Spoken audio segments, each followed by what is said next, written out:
तो इस बार आईपीएल 2024 का खिताब कोलकाता नाइट राइडर्स ने किया है अपने नाम। कोलकाता के नाम ये खिताब हो गया है। कोलकाता ने तीसरी बार आईपीएल में ये खिताबी जीत हासिल की है। एक तरफा रहा ये पूरा मुकाबला कह सकते हैं हम। एक तरफा फाइनल में 8 विकेट से कोलकाता नाइट राइडर्स ने जीत दर्ज की।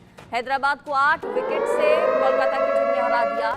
हैदराबाद ने 114 रनों का छोटा सा ही लक्ष्य दिया था और उसे इजीली चेज कर लिया कोलकाता की टीम ने।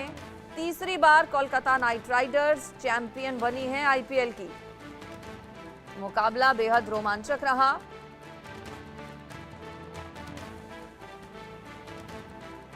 और उसके बाद की जो तस्वीरें हैं वो भी हम आपको दिखा रहे हैं। टीम के मालिक शाहरुख खान खुशी से झूमते नजर आए। सभी खिलाड़ियों को उन्होंने बधाई दी। केकेआर ने दरअसल सनराइजर्स हैदराबाद को फाइनल मैच में करारी शिकस्त दी। आठ विकेट से हार का मुंह देखना पड़ा हैदराबाद की टीम को। मुकाबला बेहद रोमांचक ही रहा।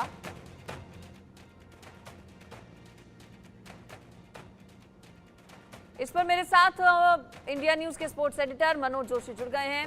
मनोज जोशी जी, कोलकाता नाइट राइडर्स शानदार जीत इजीली, हालांकि बहुत छोटा सा टारगेट दिया गया था, लेकिन तीसरी बार चैंपियन बनी है। आपको कितना रोमांचक लगा ये फाइनल मुकाबला कल? देखिए जी, रोमांचित मैच से पहले तो लग रहा था कि बहुत रोमांचक मुकाबला होगा, लेकिन इतना वन साइडेड मुकाबला होगा, इतना एक तरफा इसकी उम्मीद तो हमने नहीं की थी। क्योंकि एक ऐसी टीम को उन्होंने हराया है जिसने इस टूर्नामेंट में सबसे बड़ा स्कोर उनके नाम, दूसरा सबसे बड़ा स्कोर उनके नाम और 250 का स्कोर 3 बार उन्होंने बनाया। 6 मौकों पर कुल मिलाकर उन्होंने 200 का स्कोर पार किया। ऐसी टीम को उन्होंने जिस तरह से धराशायी किया है वो अपने आप में काबिले तारीफ है। जी, आपका फेवरेट कौन रहा है इस पूरे सीजन की? अगर मनोज जी मैं बात करूं, जीत तो शानदार दर्ज की ही कोलकाता नाइट राइडर्स ने, लेकिन इस पूरे सीजन में कोई ऐसा खिलाड़ी जो आपका फेवरेट रहा हो, जिसको देखकर आपको लगा हो कि भाई अनएक्सपेक्टेड परफॉर्मेंस रही? देखिए, अगर ओवरऑल देखेंगे तो सुनील नारायण, और क्योंकि ढलती उम्र में भी उन्होंने जो टूर्नामेंट के सर्वश्रेष्ठ खिलाड़ी उन्हें घोषित किया गया, वो अपने आप में काबिले तारीफ था। चाहे उनकी विकेट टेकिंग क्षमता हो, चाहे उनके रन बनाने का कमाल हो, और बाकी अगर आप देखेंगे बल्लेबाजी में तो बहुत सारे ऑप्शंस इस बार नजर आए हैं। गेंदबाजी में अभी जो है इसी टीम के ही हर्षित राणा ने बहुत ज्यादा प्रभावित किया। मयंक यादव ने बहुत ज्यादा प्रभावित किया। 156.6 किलोमीटर प्रति घंटे की रफ्तार से उन्होंने गेंद की। उसके अलावा अगर आप पंजाब किंग्स के 2 शेरों को देखेंगे अगर आप, तो उन्होंने शशांक हो चाहे आशुतोष हो, उन्होंने बहुत ज्यादा प्रभावित किया। अभिषेक शर्मा जो कि एक नई सनसनी साबित हुए, हालांकि फाइनल में और पिछले 2-3 मुकाबलों में नहीं चल पाए सनराइजर्स हैदराबाद के, उन्होंने बहुत प्रभावित किया। तो टैलेंट बहुत मिला है इस बार। और जिस तरह से जो चेस किए गए हैं स्कोर, क्योंकि पंजाब किंग्स ने भी एक मौके पर तो 261 रन चेज कर लिए थे, वो अपने आप में काबिले तारीफ। लेकिन केकेआर की टीम एक सर्वांगीण खेल उनकी तरफ से देखने को मिला, ऑलराउंड गेम देखने को मिला। बल्लेबाजी हो, गेंदबाजी हो, हर मोर्चे पर यह टीम चैंपियन की तरह खेली। सबसे ज्यादा अगर कहें कि मैच इस टीम ने जीते, सबसे ज्यादा विकेट इस टीम ने चटकाए, सबसे बैटिंग में सबसे अच्छा स्ट्राइक रेट इस टीम का रहा, सबसे ज्यादा बॉलिंग में स्ट्राइक रेट इनका रहा, और एक जो कीर्तिमान इन्होंने स्थापित किया पिछले 6 मैचों में 57 विकेट चटकाने का, जो आज तक के आईपीएल के इतिहास में कभी नहीं देखने को मिला कि लगातार 6 मैचों में कोई टीम 57 विकेट चटका रही हो। जी, 10 साल बाद कोलकाता नाइट राइडर्स ने जीत दर्ज की, तीसरी बार चैंपियन बनी। हैदराबाद की टीम के परफॉर्मेंस को कैसे देखेंगे मनोज जी? बहुत छोटा सा ही लक्ष्य रखा गया था। इससे पहले पूरी तरह से फॉर्म में थी हैदराबाद की टीम, लेकिन फाइनल मुकाबले में उस तरह से कमाल नहीं दिखा।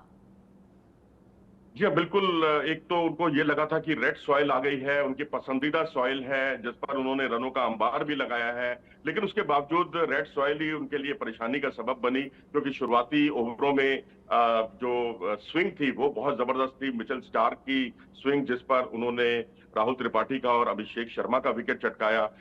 अभिषेक शर्मा तो एक ऐसी गेंद पर आउट हुए हैं जो ड्रीम बॉल कही जा सकती है, इस टूर्नामेंट की सर्वश्रेष्ठ बॉल कही जा सकती है, जिसमें एक कोण लेती हुई गेंद थी जिस पर वो फॉरवर्ड गए थे और वही गेंद ने अपना कांटा बदला और आउटवर्ड मूवमेंट दिखाई दी और वहां पर वो गोल्ड हुए। इससे बढ़िया गेंद मैंने इस आईपीएल में कम से कम नहीं देखी।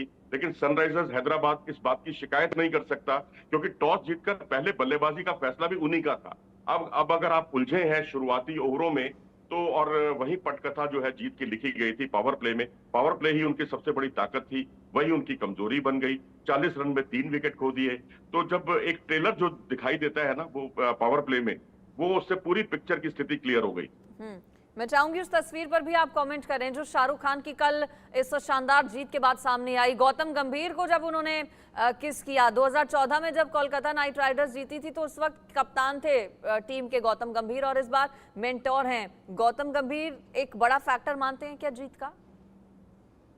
जी हाँ, बिल्कुल, क्योंकि अब श्रेयस अय्यर और गौतम गंभीर ये दोनों की किस्मत पलटने वाली है। श्रेयस अय्यर का मैं आपके सवाल के साथ मैं कुछ अपनी तरफ से जोड़ रहा हूं, क्योंकि इनको सेंट्रल कॉन्ट्रैक्ट से बाहर कर दिया गया था। आज ये विनिंग टीम के कप्तान हैं। इससे पहले 2020 में भी दिल्ली की टीम के, दिल्ली कैपिटल्स के ये कप्तान थे जो फाइनल में पहुंची थी ये टीम, और 2 फाइनल खेलने वाले अलग अलग टीमों के अकेले कप्तान हो गए हैं। रही बात गौतम गंभीर की, उन्होंने कुछ ऐसे बड़े फैसले किए हैं जो टीम के लिए बहुत उपयोगी साबित हुए। फिल साल्ट से ओपनिंग कराना, सुनील नारायण जो पिछले 5 सीजन में जिनको ढोया जा रहा था उनसे ओपनिंग करा के उनका मनोबल बढ़ाना, और वो इतना शानदार उनका प्रदर्शन रहा कि उन्हें टूर्नामेंट का बेस्ट प्लेयर का पुरस्कार दिया गया। इसके अलावा शाहरुख खान की और इनकी केमिस्ट्री जो है गौतम गंभीर की वाकई बहुत अच्छी है, क्योंकि कई मौकों पर वो कहते हुए देखे गए कि भैया एक्टिंग करना आपके बस की बात नहीं है और क्रिकेट मेरे बस की बात नहीं है, तो क्रिकेट के अफेयर जो है वो आप संभालिए, मेरे बस की बात नहीं है, बस आप रिजल्ट देते रहिए,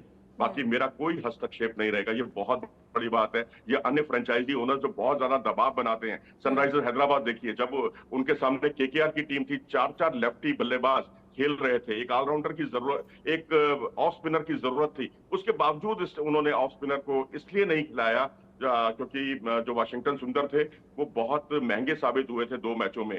तो ये होता है फ्रेंचाइजी ओनर का दबाव।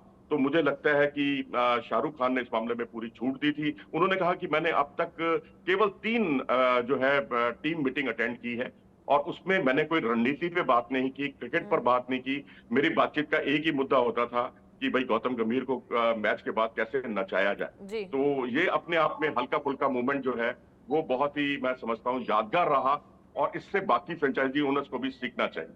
चलिए, बहुत शुक्रिया मनोज जी आपका इस पर जुड़ने के लिए। तो केकेआर की रही शानदार जीत, और जीत के हीरो कह सकते हैं कि कहीं ना कहीं गौतम गंभीर रहे हैं, और वो तस्वीरें भी बेहद खूबसूरत जो कल इस मैच के बाद सामने आई, शाहरुख खान और गौतम गंभीर की एक साथ। यहाँ रुकेंगे फिलहाल एक बहुत छोटे से ब्रेक के लिए, खबरें आगे भी रहेंगी जारी।